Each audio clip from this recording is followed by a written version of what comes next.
Crime branch, Ramnagar police और आबकारी विभाग की टीम ने 200 पेटी अंग्रेजी शराब के साथ शराब तस्कर जूजाराम को सोमवार को गिरफ्तार कर लिया। पुलिस ने जिस टाटा 407 वाहन से शराब ले जाई जा रही थी उसे जब्त कर लिया है। जूजाराम राजस्थान के बाड़मेर जिला के चौहट्टन थाना क्षेत्र की जाटों की बस्ती का निवासी है। बरामदगी के दौरान वाहन चालक समेत 3 तस्कर भाग निकले। पुलिस उनकी तलाश कर रही है। बरामद शराब पंजाब की शराब फैक्ट्रियों की निर्मित है और इन्हें हरियाणा से बिहार ले जाया जा रहा था। बरामद शराब की कीमत 14 लाख रुपए बताई गई है। मुखबिर की सूचना पर एसएचओ रामनगर व क्राइम ब्रांच की टीम विश्व सुंदरी के पुल के पास चेकिंग कार्य प्रारंभ किया।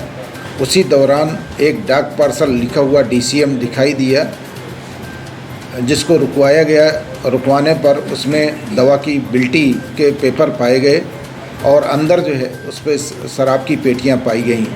शराब की पेटी के संबंध में उससे पूछताछ की गई तो वो एक व्यक्ति जो उसमें बैठा हुआ था चालक के रूप में, वो उसके बारे में कुछ बता नहीं पाया गया और इस संबंध में गहनता से छानबीन की गई तो ये जो है 200 पेटियां शराब की, जिसमें मैकडोनाल्ड की जो है पेटियां हैं, इंपीरियल ब्लू की 200 पेटियां, जिनकी कीमत लगभग 14 लाख रुपए है।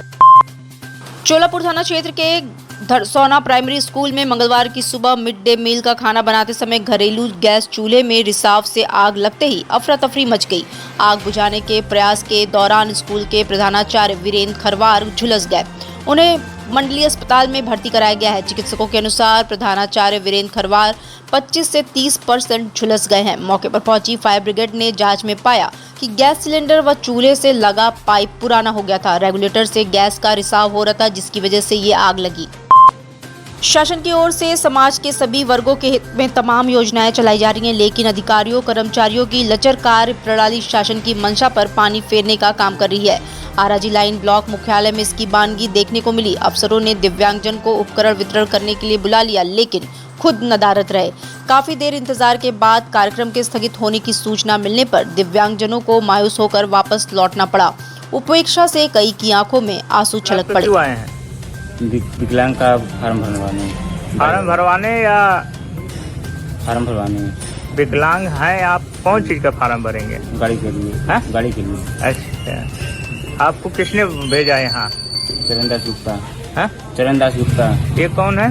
ये सभासद है हमारे। हैं? मेंबर है। अच्छा, वो आपको यहाँ भेजे थे, तो यहाँ कोई मिला इस तरह का जो आपका मदद करे? अभी तो अब कैसे आए आप? साधन से आए।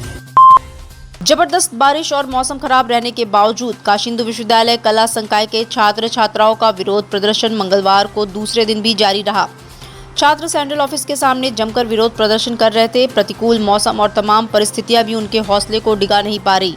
गौरतलब है कि सोमवार को छात्रों ने कला संकाय प्रमुख को पत्र दिया था। छात्र बीए प्रथम वर्ष द्वितीय सेमेस्टर की परीक्षा की तिथि बढ़ाने और 2 परीक्षा तिथियों के बीच अंतराल की मांग कर रहे हैं। सोमवार को करीब 200 छात्र छात्राओं ने सेंट्रल ऑफिस गेट पर पहुंचकर धरना प्रदर्शन शुरू किया था, जो मंगलवार को भी जारी रहा।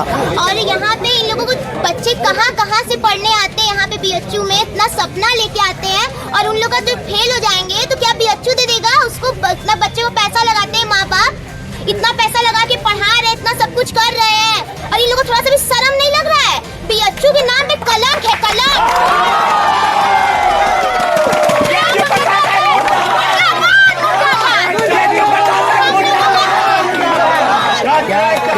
हम लोगों का सिलेबस कंप्लीट नहीं है, डेली का डेली लोग क्लास ले रहे हैं। अगर हम लोग क्लास करने जाएंगे तो पढ़ेंगे कैसे?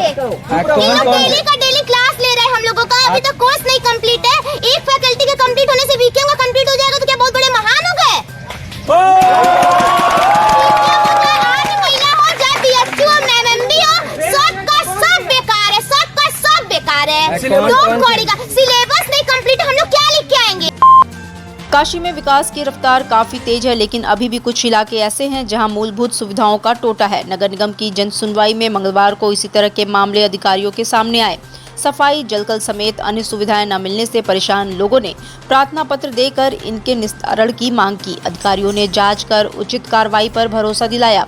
अपर नगर आयुक्त राजीव राय ने बताया कि सफाई, जलकल आदि को लेकर शिकायतें आई हैं। बाढ़ के जाने के बाद कुछ स्थानों पर गंदगी थी, उसे साफ करा दिया गया है। अन्य शिकायतों का भी निस्तारण जल्द ही करा दिया आज जाएगा। करीब 21 प्रकरण अब तक संज्ञान में आए हैं। अभी तक अब 21 एप्लीकेशंस आए हैं, जिसमें कुछ जोन से संबंधित थे, कुछ सफाई से संबंधित थे, कुछ जलकल की समस्या से थे, कुछ निर्माण से संबंधित थे। ऐसे सब एप्लीकेशंस थे। विशेष इसमें क्या आ सकती है?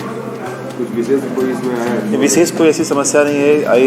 एक चीज़ ये है कि चूँकि बाढ़ का समय था, वो चला गया। उसके बाद कुछ जगहों पे जो साफ़ सफाई को लेकर के था, वो दो विषय थे, वो रिजॉल्व हो गए। आज शाम तक वो भी रिजॉल्व हो जाएंगे। कुछ लोग ऐसा हैं जो कह रहे हैं कि हमारे एरिया में जो सड़कें हैं या फिर जो वो है उनको मरम्मत कराया जाए, यही विषय था और कोई खास विषय नहीं था। सर, अभी डेंगू मरीजों को बढ़ने वाला था, उसको लेकर भी आप देख सकते हैं शहर में साफ़ सफाई व्यवस्था काफ़ी दुरुस्त है। और आप ये भी देख सकते हैं कि हमारे फॉगिंग के लिए करीब 4 बजे के बाद ऑलमोस्ट टीमें सारे एरिया में फॉगिंग करती रहती हैं। इस पूरी टीम को NSA के नेतृत्व में कार्य कराया जा रहा है और काफ़ी प्रोएक्टिवली इस पर कार्य किया जा रहा है। आपके राज्यसभा सदस्य संजय सिंह ने कहा कि भाजपा सरकार पूंजीपतियों के हित में काम कर रही है। आर्थिक विषमता की स्थिति यह है कि देश के 92 लोगों के पास 55 करोड़ लोगों के बराबर संपत्ति है। बेरोजगारी, किसानी, महंगाई का मुद्दा यदि राजनीति के केंद्र में शामिल हो जाए तो जाति व धर्म की राजनीति करने वालों की दुकानें बंद हो जाएंगी। वे मंगलवार को वाराणसी में आयोजित पार्टी के प्रांतीय कार्यकर्ता सम्मेलन से पूर्व सर्किट हाउस में पत्रकारों से बात कर रहे थे। उन्होंने कहा कि पार्टी पूरे दमखम के साथ निकाय चुनाव में उतरेगी। नगरीय क्षेत्र में दुर्दशा, नगर निगम में भ्रष्टाचार का मुद्दा लेकर जनता के बीच जाएंगे। ज्ञानवापी श्रृंगार गौरी के मामले में जिला जज की अदालत से फैसला आने के पहले से कचहरी परिसर की सुरक्षा व्यवस्था को जांचने का क्रम जारी है। मंगलवार को पुलिस उपायुक्त वरुणा जोन आरती सिंह के निर्देशन में कचहरी परिसर में सघन चेकिंग अभियान चलाया गया। डॉग स्क्वाड, बम डिस्पोजल दस्ता के साथ बड़ी संख्या में फोर्स ने चप्पे चप्पे की तलाशी ली। इसके अलावा अदालतों की भी बारीकी से जांच की गई। गौरतलब है कि ज्ञानवापी से संबंधित 2 मुकदमे, एक जिला जज और दूसरा फास्ट ट्रैक कोर्ट में चल रहा है। ज्ञानवापी श्रृंगार गौरी के मुकदमे की पोषणीयता पर लंबी बहस प्रक्रिया के बाद जिला जज A.K. विश्वेश ने फैसला सुना दिया है कि मुकदमा पोषणीय है और ये सुनने योग्य है। गंगा में बढ़ाव का क्रम जारी है। मंगलवार सुबह 8 बजे दर्ज किए गए आंकड़ों के अनुसार गंगा 2 सेंटीमीटर की रफ्तार से ऊपर चढ़ रही है। फिलहाल गंगा का जलस्तर 65.92 मीटर है। गंगा में ताजा बढ़ाव के कारण घाटों का संपर्क टूट चुका है। हाल ही में गंगा में बाढ़ आई थी, जिसके बाद पानी काफी नीचे उतर गया था। यहां तक कि दशाश्वमेध घाट पर दैनिक आरती की तैयारियां भी शुरू हो गई थी, मगर बीते रविवार को गंगा के जलस्तर में अचानक से वृद्धि होने लगी। रविवार को पानी तेजी से ऊपर चढ़ा, जिसकी रफ्तार 5 से 8 सेंटीमीटर प्रति घंटे रही। प्रधानमंत्री नरेंद्र मोदी के जन्मदिन से शुरू हुए सेवा पखवाड़ा के तहत मंगलवार को भाजपा नेताओं ने वाराणसी के सभी वार्डों और ग्रामीण इलाकों में स्वच्छता अभियान चलाया। इस दौरान चौराहे पर लगे महापुरुषों की प्रतिमाओं को धो पोंछ कर साफ सुथरा भी किया गया। सुबह से ही भाजपा नेता कार्यकर्ता झाड़ू लेकर सड़क पर उतर गए। लंका स्थित मालवीय जी की प्रतिमा से सेवा पखवाड़ा की शुरुआत की गई। इस दौरान बीजेपी काशी क्षेत्र के क्षेत्रीय अध्यक्ष महेश चंद्र श्रीवास्तव सहित काफी संख्या में भाजपाई मौजूद रहे। जुटे हुए तमाम वार्डों के भारतीय जनता पार्टी के पार्षद भी आए हुए हैं। हम सभी लोग मिलकर के पंडित मदन मोहन मालवीय जी की मूर्ति की सफाई करना और स्वच्छता का जो है कार्यक्रम चलाएंगे। विश्व प्रसिद्ध रामनगर की रामलीला के 12वें दिन भगवान श्री राम को मनाने भरत जी जब अपनी सेना और नगरवासियों के साथ चित्रकूट पहुंचते हैं तो दोनों भाइयों का अगाध प्रेम देख लीला प्रेमियों के आंसू छलक पड़ते हैं।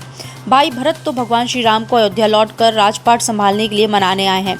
अब भरत जी चित्रकूट में विश्राम करते हैं और यहीं लीला को विश्राम दिया जाता है। इसके पूर्व बरसात के चलते सोमवार को अधूरी रह गई लीला पूरी की गई।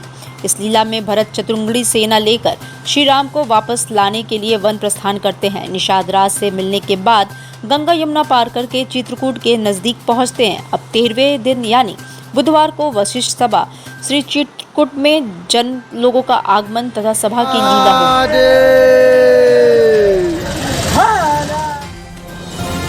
डिजिटल इंडिया का digital new platform live VNS पिछले 7 वर्षों से बनारस की सेवा में। पाइए बनारस के कोने कोने की खबर निष्पक्षता के साथ लाइव VNS से। बनारस की ताज़ा तरीन खबरों के लिए प्ले स्टोर से डाउनलोड कीजिए लाइव VNS ऐप या फॉलो कीजिए लाइव VNS को सोशल मीडिया पर।